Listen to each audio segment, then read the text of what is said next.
The hall smelled of wet stone and burning pine, the kind of scent that clung to your clothes long after you left. I stood at the edge of the servants' entrance, my fingers twisted into the coarse fabric of my apron, watching the chaos unfold like a storm I couldn't escape. The castle's great dining room stretched before me, all vaulted ceilings and tapestries depicting wolves mid-hunt, their eyes seeming to track every movement. But no one was looking at the walls. Everyone was looking at her, Princess Neve. She stood in the center of the room, small for her 8 years, her white blonde hair wild around her flushed face. Her mouth was open, and though I couldn't hear the sound from where I stood, I could see the effect.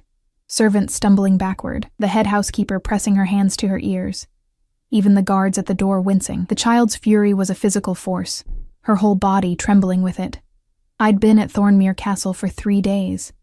3 days of keeping my head down, scrubbing floors that never seemed clean, learning the hierarchy of a household where everyone existed in the shadow of the king.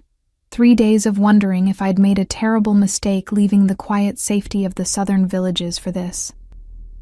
My mother's voice echoed in my memory, though I wished it wouldn't. You have a gift, Iris. Not everyone can speak with their hands the way you do. Your father taught you for a reason.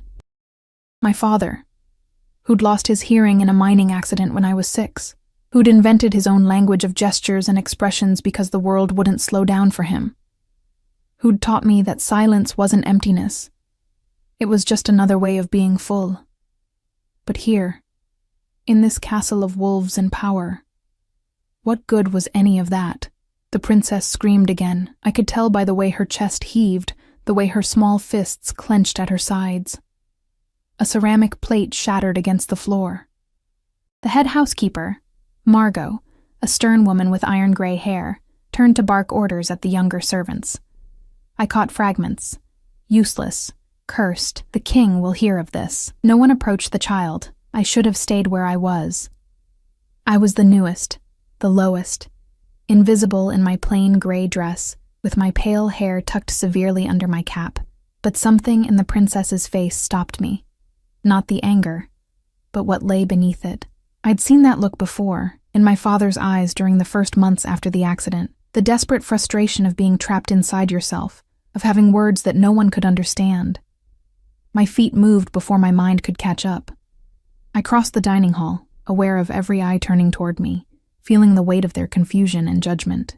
The princess saw me coming. Her blue eyes, so pale they were almost colorless, fixed on me with an intensity that would have stopped most people. Her chest rose and fell rapidly.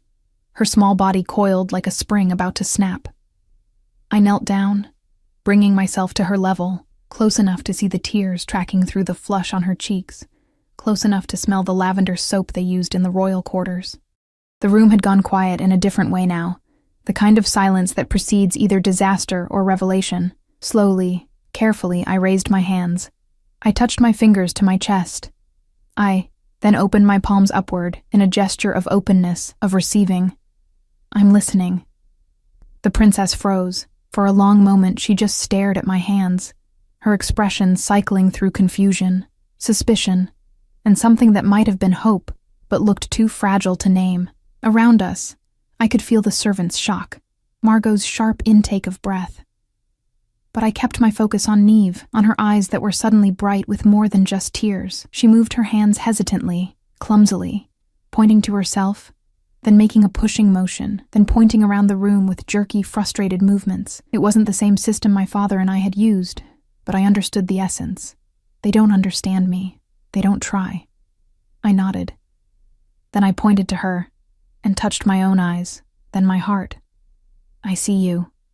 Something broke in her expression. The anger drained away like water through a crack, leaving behind exhaustion and relief so profound it hurt to witness. Her small shoulders sagged. She made a gesture I didn't understand, but the emotion behind it was clear. A question, desperate and vulnerable. Will you stay? Before I could respond, the temperature in the room seemed to drop. The servants around us shifted, their attention snapping to the doorway. I felt it before I saw him, the change in air pressure, the way everyone suddenly stood straighter. Fear and respect mingling in their postures. King Kylam entered like winter itself. He was tall, broad-shouldered, dressed in dark clothing that seemed to absorb light. His hair was black as pitch, longer than fashion dictated, pulled back from a face that looked carved from granite. But it was his eyes that stopped me, gray as storm clouds, scanning the room with an intelligence that missed nothing. Power radiated from him, the kind that wasn't just about physical strength, but something deeper, something primal that made my instincts scream to look away, to bow, to disappear. I stayed kneeling beside his daughter. His gaze found Neve first, sweeping over her with an expression I couldn't quite read, concern mixed with something darker, something like pain. Then his eyes moved to me, for a heartbeat. I forgot how to breathe. I'd heard the stories, of course, the Lycan King who'd lost his wife in childbirth, whose daughter had been born silent, who ruled with iron discipline because he'd already lost everything that mattered, who was more beast than man when the moon was full. Looking at him now, I believed every word. "What?" he said, his voice low and controlled, but carrying an edge that could cut. "Is happening here?" Margot rushed forward, her words tumbling out in a stream of explanations and excuses. The princess had been inconsolable, had destroyed property, had disrupted the entire household. No one could calm her. She was impossible, unmanageable. Perhaps she needed stronger discipline, perhaps... Enough. One word, and Margot fell silent. The king's attention hadn't left me. "You. Stand." I rose on shaking legs, acutely aware of how I must look. A common servant girl, plain-faced and unremarkable, with my hair escaping its cap and my apron stained from morning duties. The princess immediately moved closer to me, her small hand finding my skirt and gripping it tightly. The king's eyes tracked the movement. Something flickered across his face. Surprise, maybe, or confusion. "Your name," he commanded. "Iris, Your Majesty." My voice came out steadier than I expected. "I'm new to the household. I work in the kitchens." She was speaking to Neve with her hands.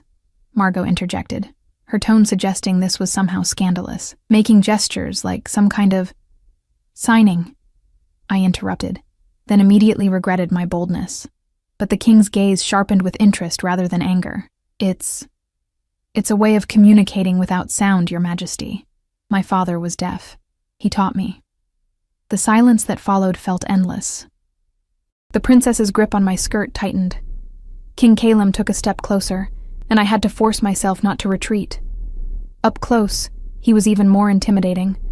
Taller than I'd realized, with hands that could easily span my throat, with an energy that made my skin prickle with awareness. "Show me," he said. My hands trembled as I demonstrated the basic signs. Simple concepts, emotions, needs. The princess watched intently, occasionally making her own clumsy attempts. The king watched us both, his expression unreadable, but I saw his jaw tighten when Neve successfully copied a sign for happy and looked up at him with pride shining in her pale eyes. "She understands you," he said. And for the first time, his voice held something other than command. It held wonder. And beneath that, an ache so deep it made my chest hurt. "I think she's been trying to communicate all along, Your Majesty," I said quietly. "She just needed someone who knew how to listen." The king stared at me for a long moment, and I had the unsettling feeling he was seeing past my plain exterior into something deeper, weighing me against some internal measure I couldn't begin to guess. Finally, he turned to Margot. "Iris is relieved of kitchen duties. She's to stay with Princess Neve, teaching her this signing. Provide whatever she needs." Margot's face went through several shades of displeasure, but she bowed. "Yes, Your Majesty." "Your Majesty," I started to protest, suddenly terrified of this responsibility, of being thrust into proximity with royalty and power I didn't understand.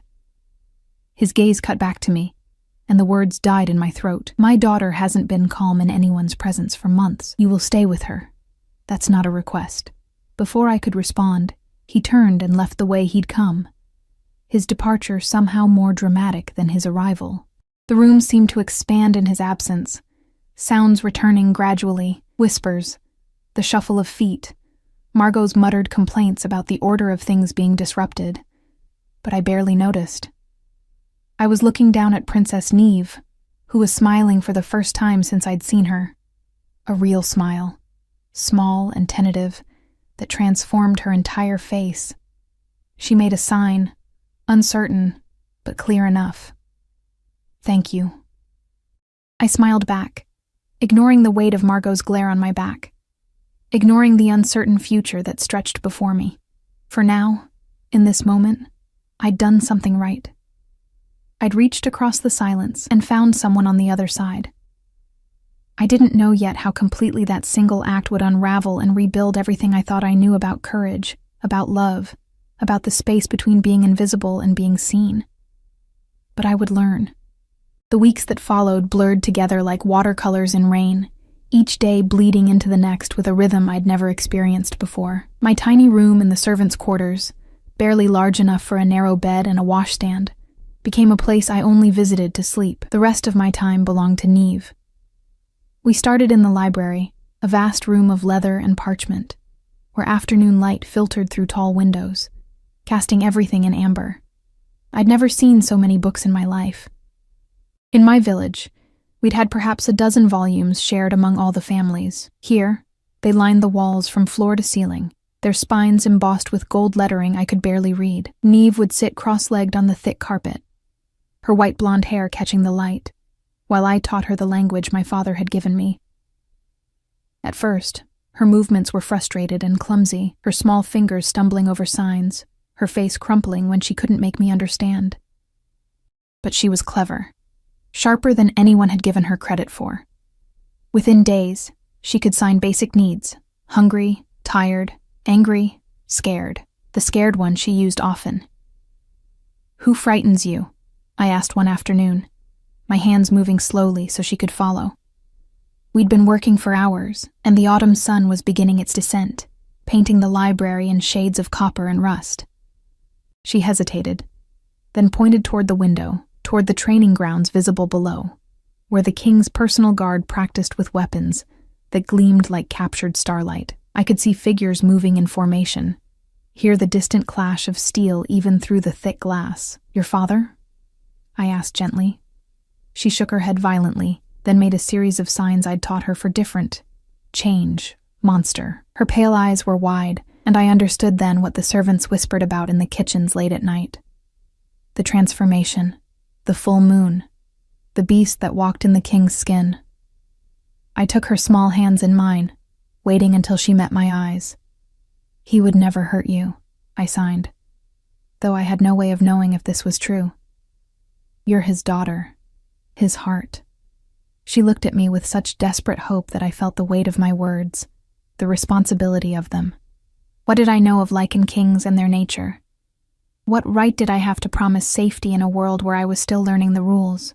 But she needed to hear it, so I said it again, with my hands and my eyes, until some of the fear left her face. The king himself remained a distant figure, a shadow that passed through corridors, a voice giving commands from behind closed doors. I saw him rarely, and when I did, I felt his attention like a physical touch, his gray eyes tracking the way Neve stayed close to me, the way she'd started smiling more frequently. He never spoke to me directly again after that first day, but I felt his presence constantly, as if the castle itself was an extension of his awareness. 2 months into my new role, everything changed. It was late afternoon, the sky outside darkening with the threat of an early winter storm. Neve and I were in her rooms, a suite of chambers decorated in soft blues and silvers that somehow felt cold, despite the fire burning in the hearth. I was teaching her more complex concepts, abstract ideas like tomorrow and remember and dream. She signed something I didn't recognize, her movements hesitant. I asked her to repeat it, and this time I caught the essence. Mother. My hands stilled. We'd never discussed her mother, though I knew the queen had died bringing Neve into the world. It was another whispered story from the kitchens. The beautiful Queen Elena, beloved by her people, lost to blood and complication, while the midwives stood helpless. The king had nearly destroyed the castle in his grief. "What do you want to know?" I signed carefully, Neve's response was simple but devastating. Did she love me before she knew I was broken? The words, the signs, hit me like a physical blow. I dropped to my knees in front of her, taking her face gently in my hands so she had to look at me. "You are not broken," I signed emphatically, releasing her face to make the gestures sharp and clear. "Not broken. Different. Special. Perfect." Tears welled in her pale eyes. "Father thinks I'm broken. That's why he can't look at me. I wanted to deny it, but I'd seen the pain in the king's face when he watched his daughter. Not disgust. Never that. But something more complicated. Grief, perhaps. Guilt. The weight of being unable to fix something that wasn't actually broken in the first place. He loves you," I signed. "More than anything. Sometimes love hurts too much to show." She studied my face for a long moment, then signed, "How do you know?" I didn't. But I'd seen the way guards were posted outside her door at night, the way her meals were prepared by the most trusted kitchen staff, the way her clothes were made from the finest fabrics, the way the king's whole body tensed when she was nearby, as if he was holding himself back from reaching for her but didn't know how. Before I could answer, the door burst open. A guard stood in the doorway, his face flushed with exertion. "Miss Iris, you're needed in the king's study. Immediately." Fear shot through me, cold and sharp. Had I done something wrong? Overstepped some boundary I didn't know existed? I looked at Neve, saw my own fear reflected in her face. "I'll come back," I signed to her, hoping it was true. The walk to the king's study felt endless. The guard led me through parts of the castle I'd never seen, corridors lined with portraits of stern-faced ancestors, rooms that smelled of old leather and older secrets. Finally, we stopped before a heavy oak door. The guard knocked once, then opened it, gesturing for me to enter. The study was smaller than I expected, more intimate. Bookshelves covered one wall, a massive desk dominated the center, and a fire crackled in a stone hearth. But it was the three men standing near the window who captured my attention. King Calum stood with his back partially to me, but I could see the tension in his shoulders, the rigid set of his spine. Beside him were two other men, both powerful-looking, both watching me with varying degrees of curiosity and suspicion. "Iris," the king said without turning. My name in his deep voice sent an involuntary shiver down my spine. "These are two of my most trusted advisors. Lord Rowan, my general." He gestured to a man with silver threading his dark hair, scarred hands resting on a sword belt. "And Finn, my steward and oldest friend." The second man was younger, with warm brown eyes and a face that suggested he smiled more than the others did. "Your Majesty," I managed, dropping into an awkward curtsy. "We have a situation," King Calum said, finally turning to face me. The firelight cast shadows across his features, making him look carved from darkness. "In 3 days, the Northern Alliance arrives for negotiations. There will be a feast, meetings, displays of strength and unity. Neve must attend." My stomach dropped. I'd heard about the Northern Alliance, other Lycan territories, old allies, complicated politics I barely understood. "Your Majesty, I'm not sure. She hasn't appeared in public since her last episode." His jaw tightened. 6 months ago. It ended with property destroyed and several servants injured. The Northern Lords brought it up in their last correspondence, questioned the stability of my heir, the security of our line. "They're testing you," Finn added, his voice gentler than the king's, "seeing if they can find weakness." "My daughter is not weak," King Calum said, and the sudden fury in his voice made me take an involuntary step back. But it wasn't directed at me. It was the rage of a father who couldn't protect his child from the cruelty of perception, from the judgment of those who saw difference as deficiency. Lord Rowan stepped forward. "We need her stable, calm, presentable. Can you do that?" I looked between the three men, feeling the weight of their expectations, their desperation. "She's 8 years old," I said quietly. "She's not a performance." The silence that followed was dangerous. Lord Rowan's eyes narrowed. Finn looked alarmed. But King Calum studied me with that unreadable expression, the one that made me feel simultaneously exposed and invisible. "No," he agreed finally. She's not.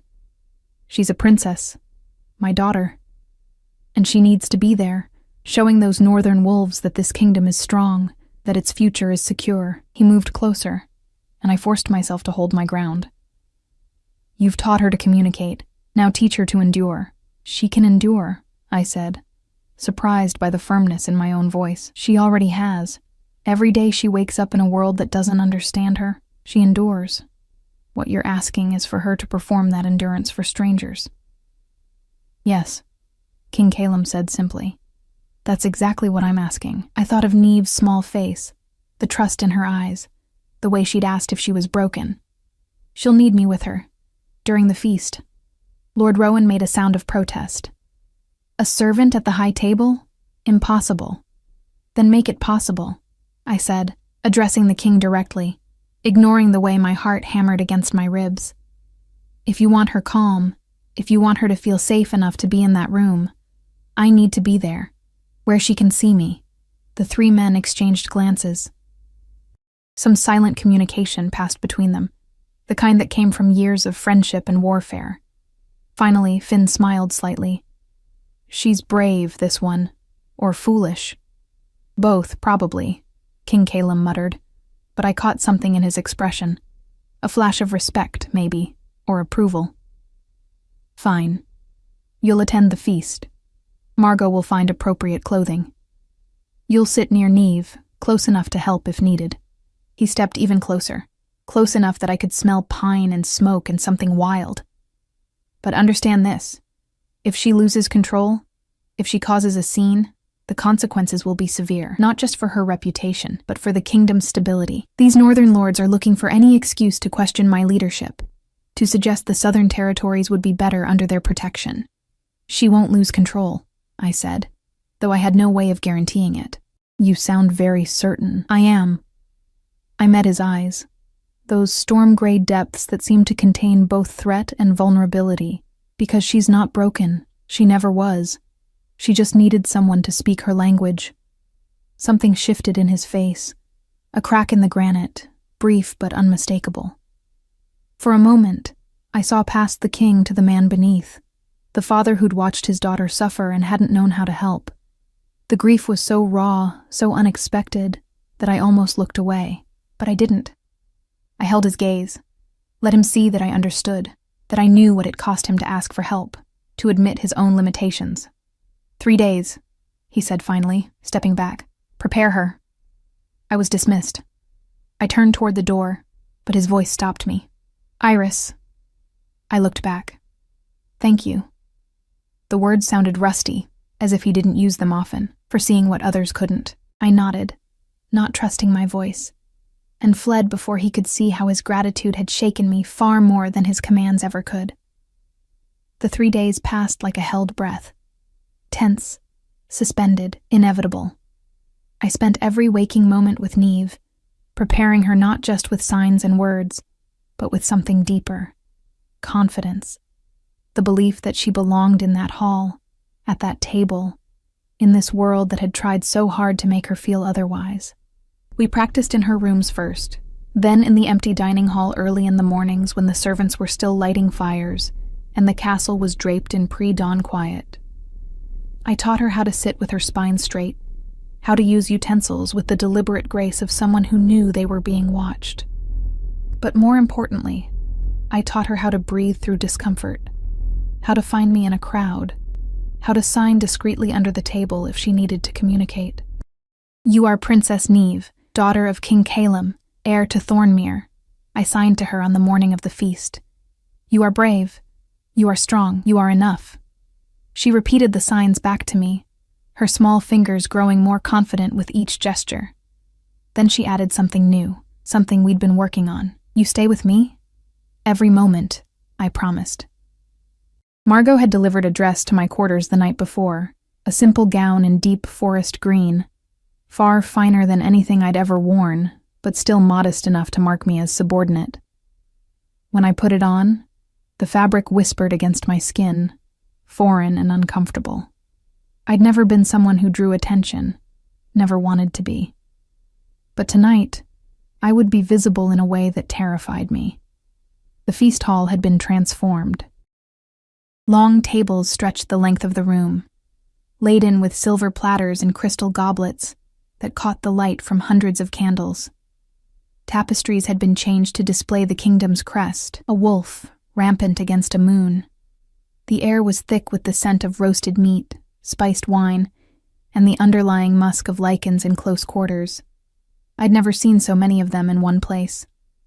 The Northern Alliance had arrived that afternoon, a dozen lords and their entourages, all of them radiating the same primal energy that emanated from King Calum, but somehow lesser, like stars compared to the sun. They watched everything with sharp eyes, assessing, judging, looking for weakness. I stood near the entrance to the royal chambers, waiting for Neve. My hands wouldn't stop trembling, so I twisted them in my skirt, trying to steady my breathing. Finn appeared beside me, dressed in formal attire that made him look older, more severe. "She'll be fine," he said quietly, though I wasn't sure if he was reassuring me or himself. "The king has guards positioned throughout the hall. At the first sign of trouble." "There won't be trouble," I interrupted, then immediately softened my tone. "She's ready." He studied me with those warm brown eyes, and I saw something like sympathy there. "You care for her.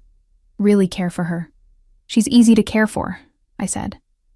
"When you take the time to know her. The king sees that. What you've done. It hasn't gone unnoticed." Before I could respond, the doors opened, and Neve emerged. She looked ethereal in a gown of pale blue silk, her white blonde hair braided with silver thread, a small circlet resting on her head. But it was her face that stopped me, the determination there, the fear she was choosing to face rather than flee from. She saw me and immediately moved to my side, her small hand finding mine. I squeezed gently, then signed, "Ready?" She nodded, though her grip tightened.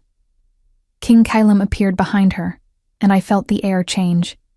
He wore black, as always, but tonight there were subtle additions: a heavy chain of office, rings that glinted on his fingers, his dark hair pulled back to reveal the sharp planes of his face. He looked every inch the warrior king, powerful and untouchable. But when his eyes found his daughter, something softened. "Neve," he said, his deep voice gentle in a way I'd never heard. She couldn't hear him, but she saw his lips move, saw the expression on his face. She released my hand long enough to sign something simple. "I try. For you." I saw him freeze, saw the recognition flash across his features. "You taught her that," he said to me. Not quite a question. "She wanted to tell you herself." He looked between us, and for a moment, the king's mask slipped entirely. There was grief there, yes, but also hope. Fragile and uncertain, like the first green shoots after winter. "Tell her..." He stopped, his jaw working. "Tell her I'm proud of her," I translated, and Neve's face transformed. She signed back, and I spoke the words aloud, my voice barely above a whisper. "She says she'll make you proud tonight." King Calum knelt down, bringing himself to his daughter's level for the first time since I'd known him. He reached out slowly, carefully, and touched her cheek with a gentleness that seemed impossible from hands that large, that powerful. Neve leaned into the touch, her eyes closing briefly. They stayed like that for a heartbeat, 2 heartbeats, a moment suspended outside of time. Then he stood, the mask sliding back into place, and gestured toward the doors. "It's time." The feast hall fell silent when we entered. Every head turned, every conversation died mid-word. The king walked ahead, his presence commanding the space, but all eyes eventually tracked to Neve walking beside him, and to me, just a step behind, close enough to matter. I could feel their judgment, their curiosity, their skepticism. A child who couldn't hear, couldn't speak in the traditional sense. A common servant girl at a royal feast. It went against every protocol, every tradition. But the king's hand rested briefly on Neve's shoulder as he guided her to her seat at the high table, and that simple gesture silenced any potential protests. I was positioned to Neve's left, close enough that she could see my hands, far enough that I wouldn't intrude on the royal presence. Across the table sat Lord Rowan and several of the northern lords, Gray-haired men with predatory eyes and carefully neutral expressions. The eldest among them, a man with a scar running from temple to jaw, raised his goblet. King Calum, we are honored to join you this evening and to finally meet your daughter, the Princess Neve. His eyes settled on her with unsettling intensity. We've heard stories. I'm sure you have, Lord Garrett. King Calum replied, his voice smooth but edged with warning. My daughter is full of surprises. Garrett smiled, showing too many teeth. Indeed. Tell me, Princess, do you enjoy living in Thornmere?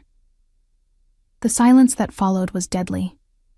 Everyone at the table knew she couldn't answer, not in the way they expected.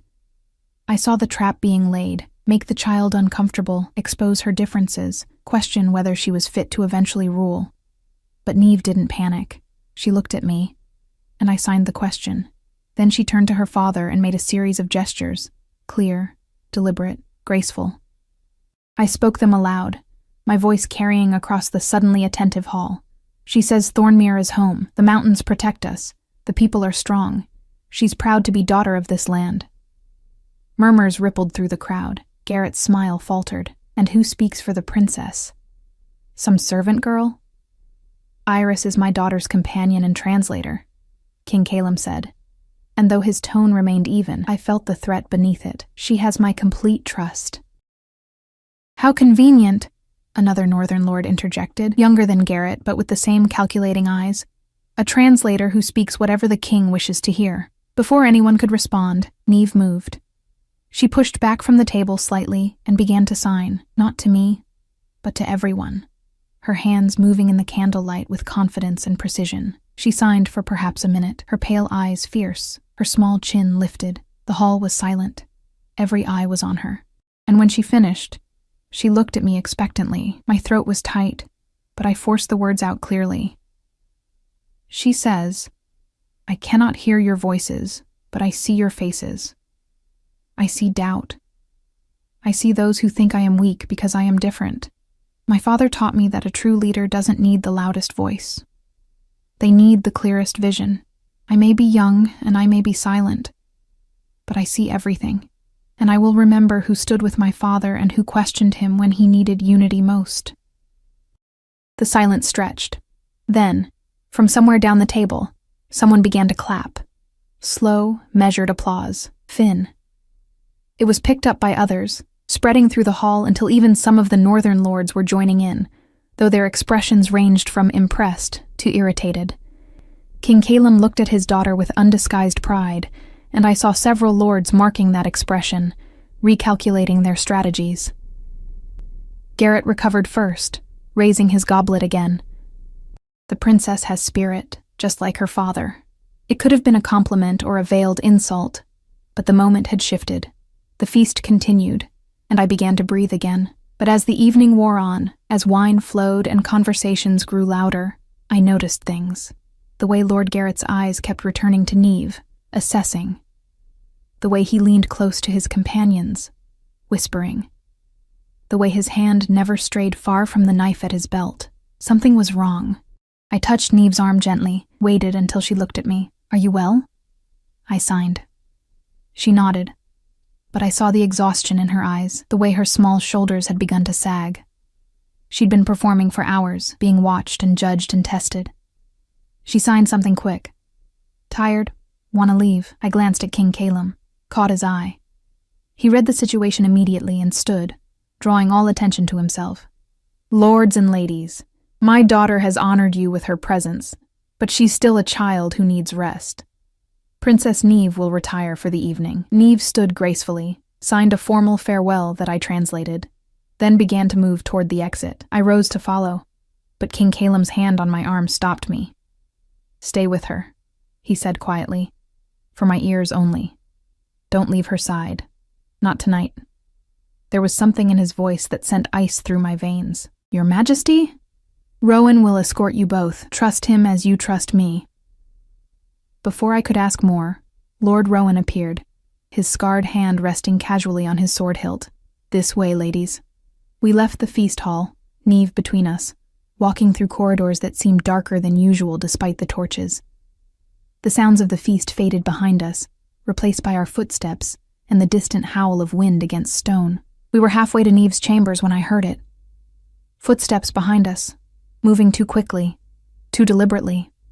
Rowan heard it too. His hand tightened on his sword, and he moved to place himself between us and whatever was coming. 3 figures emerged from the shadows.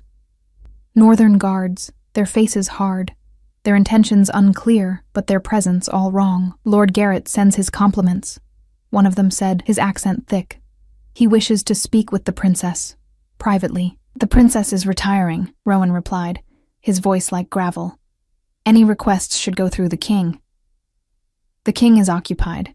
This will only take a moment." They moved forward, and I didn't think. I acted. I scooped Neve into my arms, felt her small body tense with fear, and stepped back. Rowan's sword cleared its sheath with a sound like lightning, and suddenly the corridor was a battlefield. The clash of steel rang out, echoing off stone. Rowan moved like violence given form, his blade a silver arc in the torchlight. But there were 3 of them, and they were trained, and I realized with sickening clarity that this wasn't a misunderstanding. This was an attempt on Neve's life, on the heir to Thornmere. "Run!" Rowan growled without taking his eyes from his opponents. "Get her to safety, now!" I ran. Neve clung to me, her face buried in my shoulder, as I sprinted through corridors I barely knew. Behind us, I heard more footsteps, more voices, the sounds of pursuit. My heart hammered so hard I thought it might break free from my chest. The castle had become a maze, and I was lost in it, carrying the most precious thing in the kingdom, while enemies closed in from every direction. I turned a corner and nearly collided with a figure in black, King Calum. He took in the scene instantly, my terror, Neve in my arms, the sounds of combat echoing from behind us. His face transformed into something inhuman, something that made my instincts scream to flee. "Who?" he growled, and the word held more beast than man. "Northern guards," I gasped. "They tried to take her. Lord Rowan is—" I didn't need to finish. He was already moving past us, his stride powerful and purposeful, and I heard the change in his breathing, saw his hands beginning to shift. The wolf was rising, and anyone who stood in his path would not survive. Finn appeared from another corridor, his face pale but determined. "This way. The king's chambers. No one gets through those doors." We ran again, but this time with protection, with direction. Finn led us through passages I'd never seen, using keys I didn't know existed, until finally we burst into a suite of rooms that could only belong to the king. All dark wood and leather, weapons mounted on walls, a massive bed that looked like it could sleep 4. "Lock it," Finn ordered, throwing the bolt himself. "Don't open it for anyone but me or the king." Then he was gone, and Neve and I were alone in the sudden, suffocating silence. I set her down carefully, my arms shaking from exertion and fear. She was crying soundlessly, her small body racked with sobs I couldn't hear but could feel. I pulled her close, held her tight, and let her fear and mine tangle together in the darkness. Outside, in the castle's corridors and halls, I heard roars that could only be partially human, heard screams that ended too abruptly, heard the sound of a kingdom defending its heir with tooth and claw. And I held Neve through all of it, signing promises I wasn't sure I could keep, until the sounds finally faded, and the silence became something that might have been peace, or might have been the calm before worse storms. Dawn came slowly, painting the king's chambers in shades of gray and gold. I hadn't slept, couldn't sleep, too aware of every sound beyond the locked door, too focused on keeping Neve calm through the longest night of our lives. She'd finally dozed off near sunrise, curled against me on the massive bed, her breathing soft and steady despite the tear tracks still visible on her cheeks. I sat watching her, my own exhaustion a heavy weight in my bones when I heard it. The sound of a key in the lock, the door opening with careful quietness. Every muscle in my body tensed, ready to fight or flee or simply put myself between Neve and whatever came through that door. But it was King Calum who entered, and the sight of him stole my breath. He was covered in blood, not his own, I realized, but splattered across his clothes and skin like crimson paint. His shirt was torn, his hair loose and wild around his face, his hands still bearing traces of claws that were slowly receding back to human fingers. But it was his eyes that captured me, still more wolf than man, burning with an intensity that should have terrified me, but somehow didn't. He stopped when he saw us, his chest rising and falling with breaths that were almost steady. "Is she hurt?" His voice was rough, scraped raw. "No," I whispered. Frightened, exhausted, but not hurt. Lord Rowan got us away in time. Something in his expression cracked, relief so profound it seemed to physically pain him. He moved closer, each step careful, controlled, as if he didn't trust himself yet. When he reached the bed, he knelt beside it, bringing himself level with his sleeping daughter. For a long moment, he just watched her. I saw his hand reach out, trembling slightly, then pull back. Afraid to touch her. Afraid he might still have too much beast in him. Might hurt her without meaning to. "She's safe with you," I said softly. "She knows that." His eyes lifted to mine, and I saw exhaustion there to match my own. But also something else. A question. A vulnerability he'd never shown before. "How did you know?" "To run to my chambers. Finn brought us. He said these doors were the only ones that would hold. Finn is wise." He stood slowly, moved to a wash basin near the window. I watched as he cleaned the blood from his hands with methodical precision, his movements practiced. How many times had he done this? How many threats had he faced? How many enemies had he torn apart to keep this kingdom, this daughter, safe? "What happened?" I asked, though part of me didn't want to know. Lord Garrett orchestrated an attempt on Neve's life. His voice was flat, emotionless, but I heard the rage beneath it, controlled now, but still burning. He believed that with her gone, the Northern Territories could claim instability, push for a regency council, ultimately absorb Thornmere into their alliance. My stomach turned. But she's a child. She's an heir. In their eyes, that makes her a political obstacle. He dried his hands, turned to face me fully. Garrett and his conspirators are dead. The others in the Northern Alliance have sworn they knew nothing of the plot, and Rowan believes them. They've left Thornmere at first light, their alliance broken, their honor questioned. He paused. "My daughter is safe because of you. I didn't do anything. I just ran. You protected her when warriors tried to take her. You kept her calm through a night that would have broken most adults. You did exactly what needed to be done." He moved closer again, and I realized how small the space felt with him in it, how his presence seemed to fill every corner. "I owe you a debt I can never repay." "You don't owe me anything," I said, uncomfortable with his gratitude, with the way he was looking at me like I was something more than a servant, something that mattered. "I care for her. That's all. That's everything." He was close enough now that I could smell pine and smoke and copper. "Most people at this court see her as a burden, a weakness, a problem to be managed. You see her as a person, as someone worth knowing." I didn't know what to say to that, so I looked down at Neve, still sleeping peacefully despite everything. She makes it easy. Silence stretched between us, but it wasn't uncomfortable. It felt like understanding, like two people who'd survived something together and were still processing what that meant. "I need to ask something of you," he said finally. "Something beyond your current duties." Wariness crept up my spine. "What is it?" "Remain as Neve's companion, but also teach me. The signing. The way you communicate with her." He looked away, and I saw shame flicker across his features. "I'm her father, and I can't speak to my own daughter. Can't tell her I love her. Can't ask about her day. Can't..." He stopped, his jaw tight. "I want to know her. Really know her. And I need your help to do that." The request surprised me more than anything else that had happened. King Calum, asking for help, admitting vulnerability, wanting to learn from a common servant girl because she had something he needed more than power, or wealth, or control. "Of course," I said. "I'll teach you everything I know." Relief softened his features, made him look younger somehow. "Thank you." He glanced at the window, where full morning light was streaming through. Rest here today, both of you.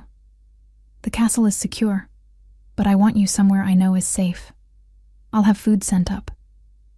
He turned to leave, but I stopped him with a question I'd been holding since the night began. "Your Majesty, when you transformed last night, was it difficult to come back?" He looked at me over his shoulder, and I saw the honesty in his eyes. "It's always difficult, but last night, knowing she was in danger, knowing someone had tried to hurt her." He paused. The wolf wanted blood, wanted to hunt every threat, tear apart anyone who might harm her. Coming back meant letting some of them live, meant trusting others to handle justice instead of taking it myself. His hands flexed, and I saw claws threaten to emerge again before he forced them back. "I'm not entirely sure I succeeded. But you did come back," I said. "That's what matters." Something shifted in his expression. Gratitude, maybe, or recognition. Then he left, closing the door quietly behind him. And I was alone with Neve, and the aftermath of violence I'd barely survived. The days that followed settled into a new rhythm. Neve and I remained in the king's chambers for 2 more nights, while the castle was cleaned, while order was restored, while servants whispered about the bloodstains that couldn't be fully scrubbed from stone floors. When we finally returned to her rooms, they felt different, safer somehow, with guards posted openly now, with everyone aware of how precious she was, how protected.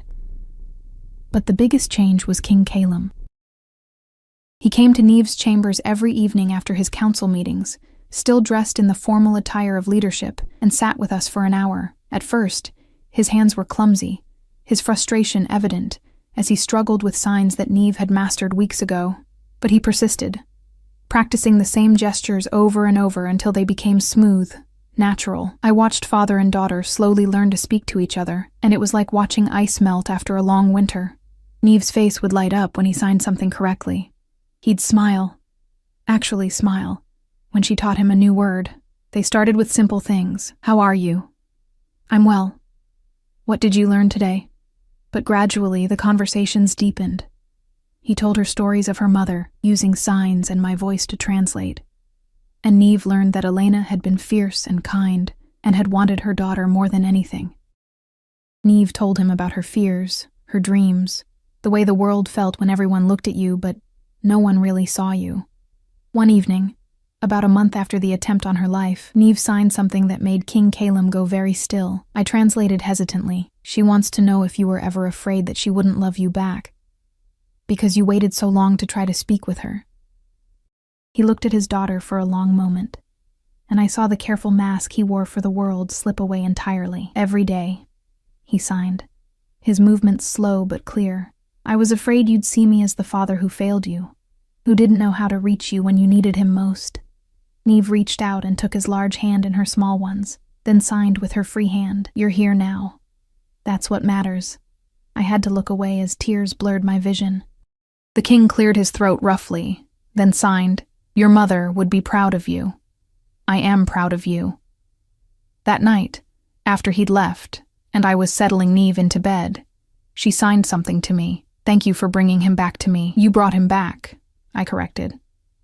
"Just by being yourself." She smiled, then added, "He looks at you differently now. Have you noticed?" I felt heat rise to my cheeks. "He looks at everyone differently. The attack changed things." She gave me the kind of knowing look that shouldn't exist on an 8-year-old's face, then snuggled into her pillows and closed her eyes. But she was right, I realized later, as I lay in my own bed, staring at the ceiling. Something had shifted between King Calum and me. It started with gratitude, with shared purpose, but it had grown into something I couldn't quite name. I'd catch him watching me during lessons, not with the distant observation of a king assessing a servant, but with genuine curiosity, as if he was trying to understand who I was beneath the plain exterior and quiet demeanor. It terrified me. Winter deepened, bringing snow that covered the castle grounds in pristine white. Neve loved it, insisted on going outside despite the cold. King Calum joined us one afternoon, and I watched him teach his daughter to make snow sculptures, his large hands guiding her smaller ones with infinite patience. She laughed, really laughed, and the sound I couldn't hear but could see in her face made something in my chest ache with joy. You're good for them both, a voice said beside me. Finn had appeared, wrapped in a heavy cloak, his breath misting in the cold air. I've known Calum for 20 years. I've never seen him like this. At peace with himself. He's just learning to be a father, I said. No. Finn's voice was gentle but firm. He's learning to be human again. There's a difference. He paused, watching the king and princess play in the snow. After Elena died, he buried himself in duty, in control, in the role of king. He forgot how to be anything else. But you remind him. I don't remind him of anything. I'm nobody. You're somebody who sees people for who they are, not what they represent. That's rarer than you think. He turned to me, his expression serious. Be careful, Iris. The court will notice soon if they haven't already. A king showing favor to a common servant girl. It causes talk. There's no favor, I protested, even as doubt crept in. He's just grateful that Neve has someone who understands her. Finn smiled sadly. If you believe that, you're less observant than I thought. He walked away, leaving me with questions I didn't want to ask and answers I was afraid to find. That evening, after Neve was asleep and I was preparing to return to my quarters, King Calum asked to speak with me privately. We stood in the corridor outside Neve's chambers, torchlight casting dancing shadows on the stone walls. I've been thinking, he said, his voice low, about the future, about what's best for Neve. My heart sank. This was it. He was going to tell me my services were no longer needed, that I'd taught him enough, that Neve would be fine without me now. She'll need tutors soon, he continued. Real education, not just the basics. Languages, history, politics, strategy. Everything an heir needs to know. I nodded, throat tight. Of course, she's clever. She'll excel. I want you to oversee her education, not as a servant, but as her official governess, with a title, chambers in the family wing, a salary befitting the position. He paused, watching my face. You'd be part of the household, permanently. I stared at him, trying to process the words. Your Majesty, I'm not qualified. You're the only person who's ever truly seen her. That makes you more qualified than anyone. He stepped closer, and I became acutely aware that we were alone in this corridor, that his presence made the air feel charged with something electric. I'm not asking you to leave her. I'm asking you to stay, for as long as you're willing. Why? The question escaped before I could stop it. Why does it matter what I want? His gray eyes held mine, and for a moment, I saw past the king to the man, lonely, damaged, reaching for something he couldn't quite name. Because somewhere between teaching me to speak with my daughter and protecting her with your life, you became someone whose presence I can't imagine this castle without. The admission hung between us, dangerous and honest. I should have stepped back, should have reminded him of the distance that was supposed to exist between us. Instead, I heard myself say, "Then I'll stay." Relief flooded his features, followed by something warmer, something that made my pulse quicken. Good, he said softly. That's good. We stood there for another heartbeat, the space between us charged with possibilities neither of us was ready to voice. Then he stepped back, the king's mask sliding into place, and wished me good night. I walked back to my quarters in a daze, Finn's warning echoing in my mind. The court would notice. People would talk. A common girl rising to a position of importance, spending hours alone with the king and his daughter. But as I lay in bed that night, I found I didn't care about the talk. For the first time in my life, I felt like I belonged somewhere, like I mattered to people who mattered to me. Whatever came next, gossip, judgment, complications I couldn't yet foresee, I would face it, because I'd made a promise to stay, and I intended to keep it. Spring came to Thornmere like a whispered promise, melting snow revealing green beneath, coaxing wildflowers from the earth. I'd been living in the family wing for 3 months now, my new chambers a suite of rooms I still couldn't quite believe were mine. A sitting area with books I was slowly learning to read better, a bedroom with windows overlooking the gardens. Space that felt both luxurious and lonely. Neve thrived under her new routine. Tutors came and went, teaching her mathematics through visual problems, history through illustrated texts, geography through maps she could touch and explore.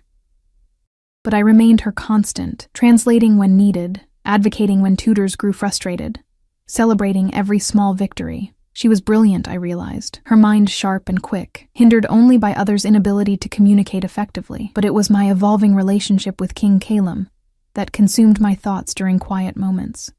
He'd taken to joining us for morning lessons, learning alongside his daughter, his presence both comforting and unsettling.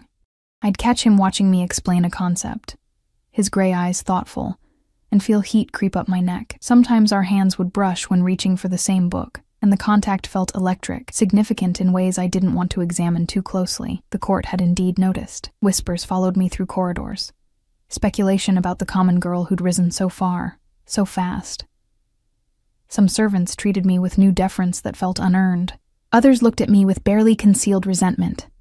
Margot, in particular, made her disapproval known through tight-lipped silences and pointed comments about people forgetting their place. I tried to ignore it all, focusing on Neve, on my duties, on anything except the growing awareness that my feelings for King Calum had shifted into dangerous territory. The realization hit me fully one afternoon in late spring. We were in the library, the three of us, sunlight streaming through windows and dust motes dancing in the air like tiny stars. Neve was absorbed in a book about ancient kingdoms, her finger tracing text she was learning to decipher. King Calum sat across from me, reading reports, but occasionally glancing up to watch his daughter with undisguised affection.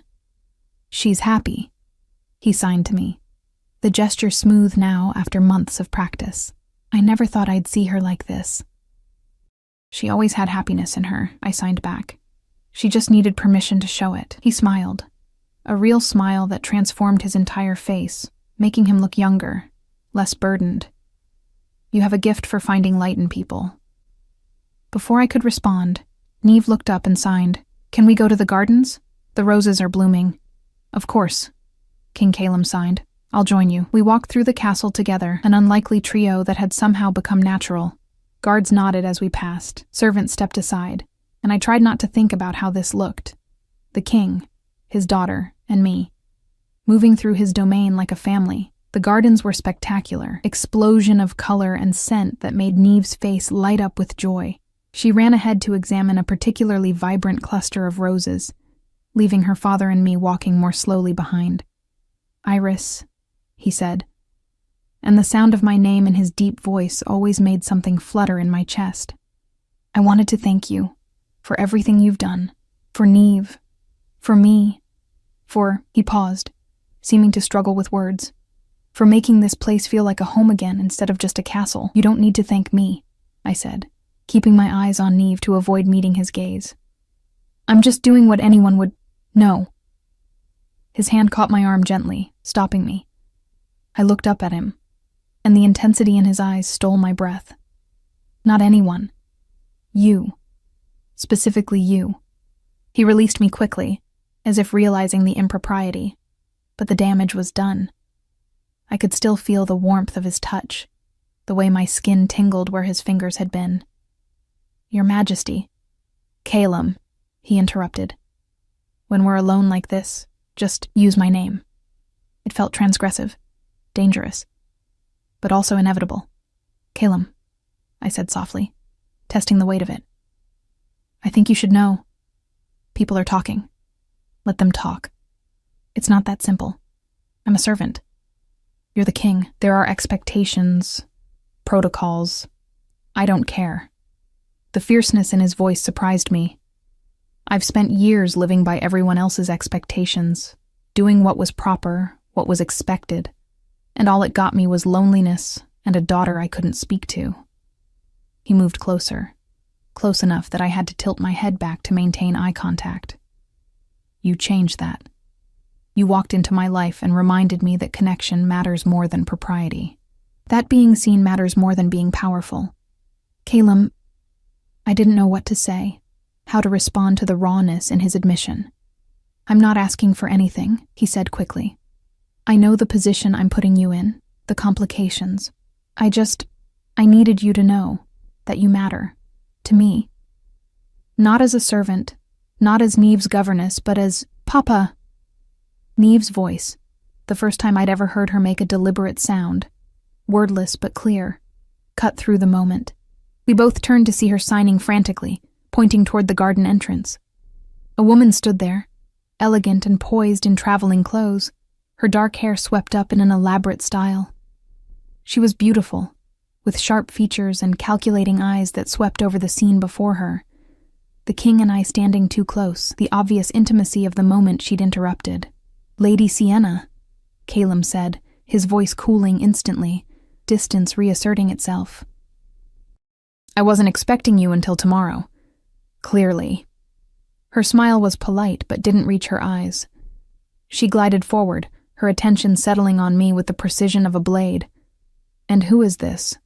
"Iris, my daughter's governess and companion. Iris, this is Lady Sienna Ashford from the Western Territories. We have business to discuss."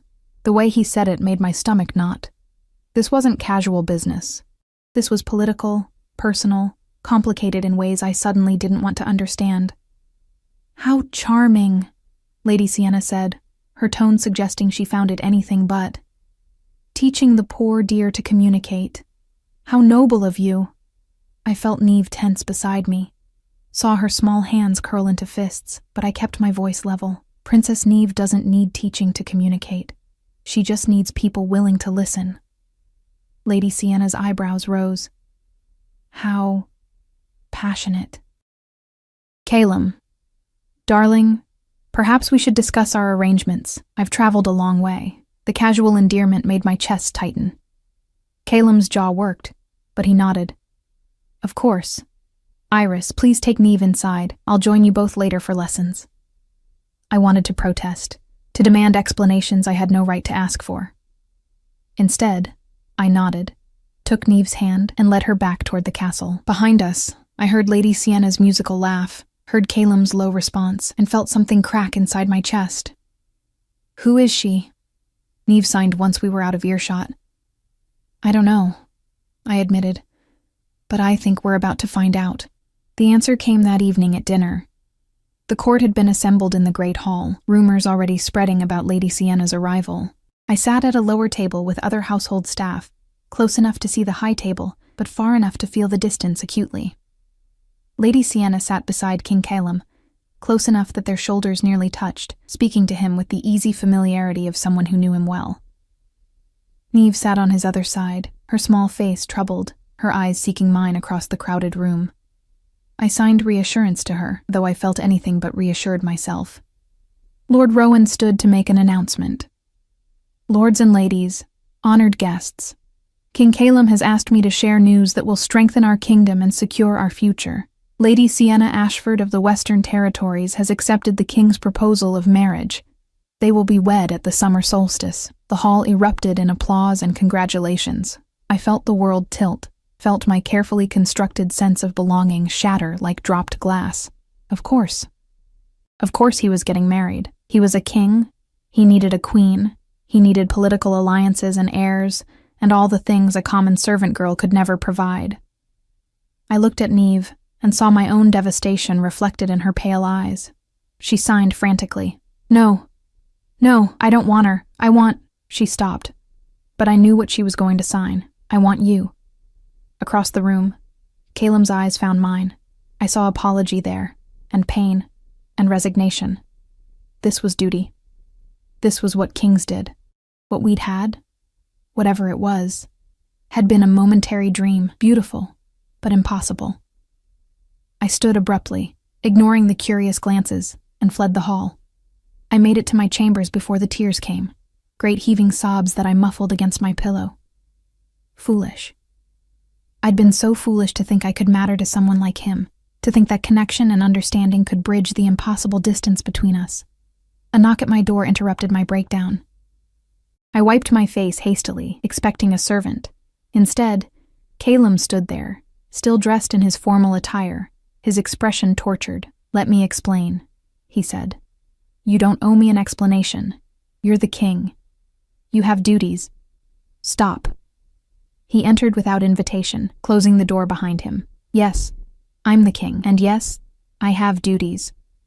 The Western territories have been threatening to withdraw support unless I secure the alliance through marriage. Without them, Thornmere is vulnerable, isolated. I have to think of Neve's future, of the kingdom's stability. I understand, I said, though each word felt like swallowing glass. Truly I do.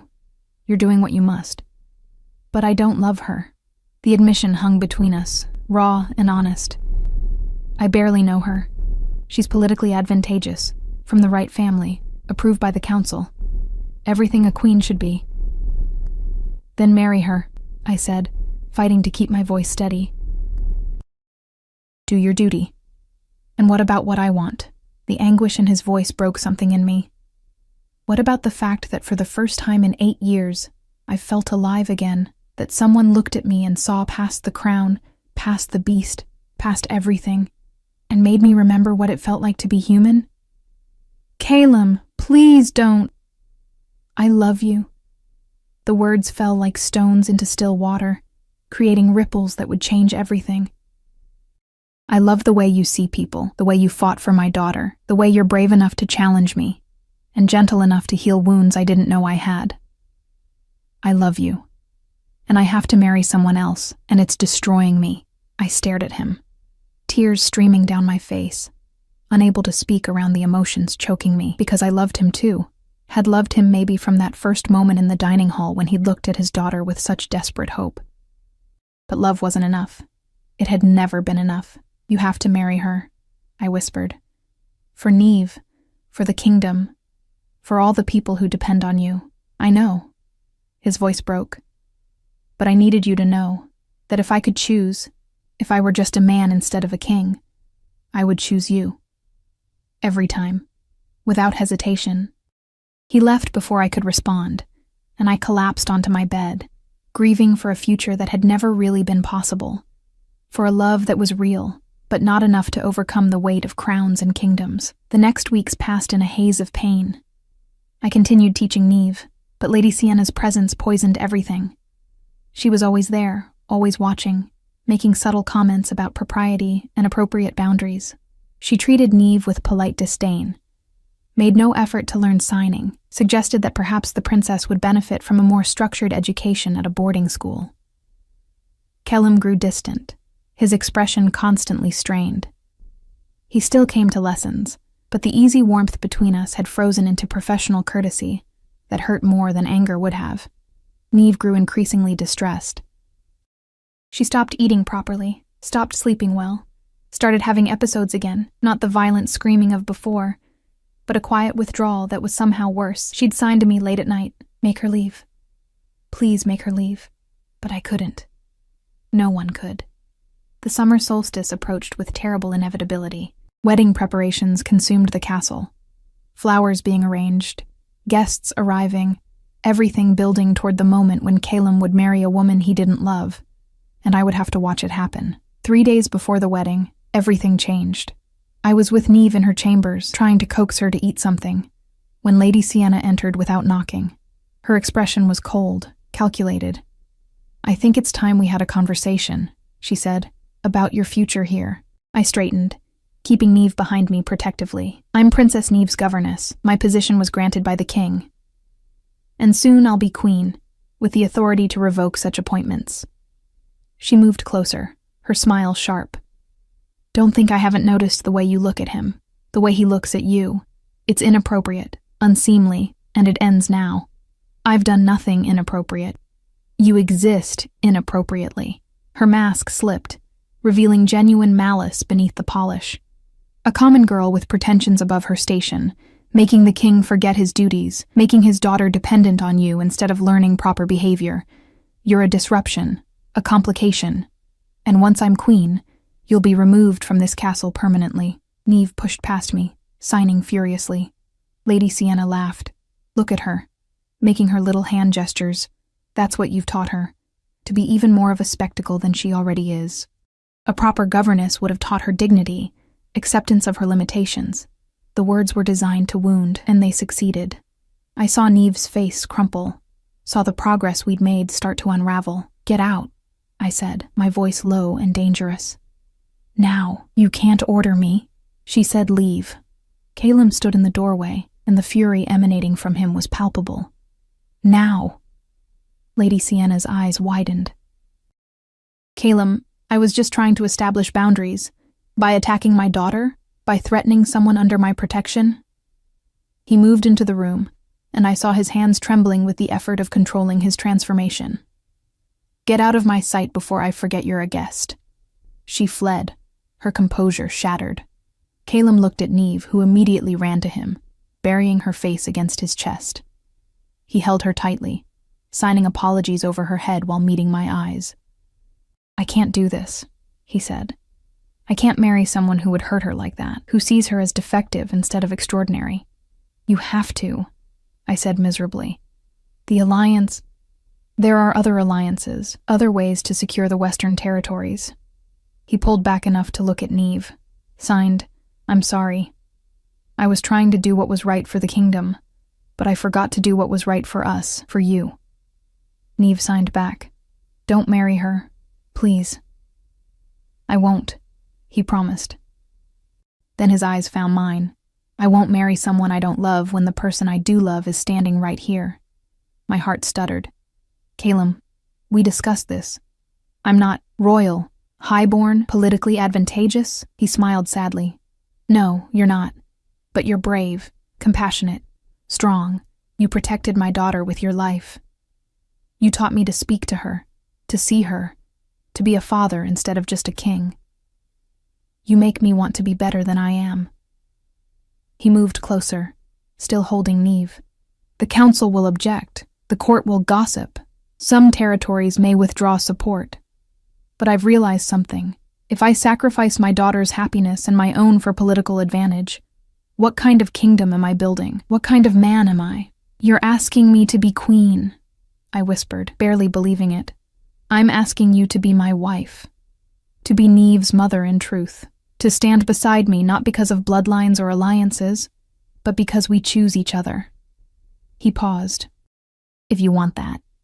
If I haven't ruined everything with my cowardice these past weeks. I looked at Neve, who was signing frantically. Say yes. Please say yes. I looked at Calum, this complicated man who'd learned to love again despite his grief, who'd chosen vulnerability over control. I thought about my father, who'd taught me that different wasn't broken, that silence was just another language waiting to be learned. About my mother, who'd told me I had a gift for seeing people. About the journey that had brought me from a southern village to this impossible moment. Yes, I said, and felt the future rearrange itself around that single word. The wedding that took place at summer solstice wasn't the grand political affair that had been planned. Lady Sienna had departed in fury, taking her Western allies with her, but Lord Rowan had negotiated new agreements, found different paths to security. Some territories withdrew support, but others, hearing the story of the king who'd chosen love over advantage, pledged themselves more firmly. I stood in a simple gown of ivory silk, my pale hair woven with wildflowers from the garden, holding hands with a man who'd been powerful enough to command armies, but brave enough to be vulnerable. Neve stood beside us, her role adjusted from witness to participant, signing vows of family that we all repeated. I choose you, Calum signed and spoke aloud. Your courage, your compassion, your extraordinary heart. Not because of duty, but because I love you. I choose you. I signed and whispered. Your strength, your devotion, your capacity to grow.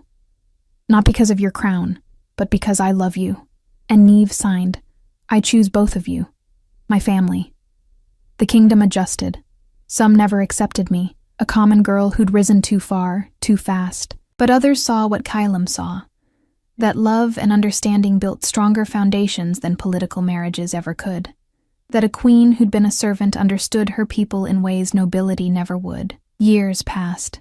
Neve grew into a remarkable young woman, fluent in multiple languages, both spoken and signed. She became an advocate for those who communicated differently, building schools and training teachers, using her position to create the understanding she'd once been denied. She was adored by the people, respected by the council, and never once doubted her worth again. Calum and I had 2 more children. A son with his father's gray eyes and my gentle disposition. A daughter with white blonde hair, who could hear perfectly, but insisted on learning signing anyway. Our family was unconventional, built on foundation of acceptance and chosen love, rather than bloodlines and duty. On quiet nights, when the children were asleep and the castle was still, Caleb and I would stand in the garden where he'd first told me he loved me. He'd pull me close, and I'd rest my head against his chest, listening to the steady beat of his heart. "Do you ever regret it?" I asked once, choosing me over the politically advantageous match. He tilted my face up to his gray eyes soft in the moonlight. "Every single day," he said, and my heart stuttered before he smiled. "I regret that I almost let you go, that I wasted weeks trying to do the right thing instead of the true thing. But choosing you, loving you, never. Not for a single moment." He kissed me then, and I tasted promise in it, promise kept, and promise renewed. We'd built something impossible, a love that had bridged every divide, a family that had formed from broken pieces, a kingdom that was learning that strength came in forms they'd never expected. I thought of my father often, wished he could have seen this, a deaf child becoming a princess, a common girl becoming a queen, his language of gestures and silence changing the fate of a kingdom. He'd taught me that silence wasn't emptiness, and he'd been right. In the space between words, in the language of hands and hearts and choices made for love instead of fear, I'd found everything. I'd found home. Not in a place, but in people. In a daughter who'd needed someone to see her. In a man who'd needed someone to remind him he was more than his crown. In a family we'd chosen, piece by piece, word by word, sign by sign, and standing in that garden, held in the arms of the king who'd learned to speak my language, surrounded by a kingdom we'd rebuilt on foundations of acceptance and love, I knew with absolute certainty this was exactly where I belonged.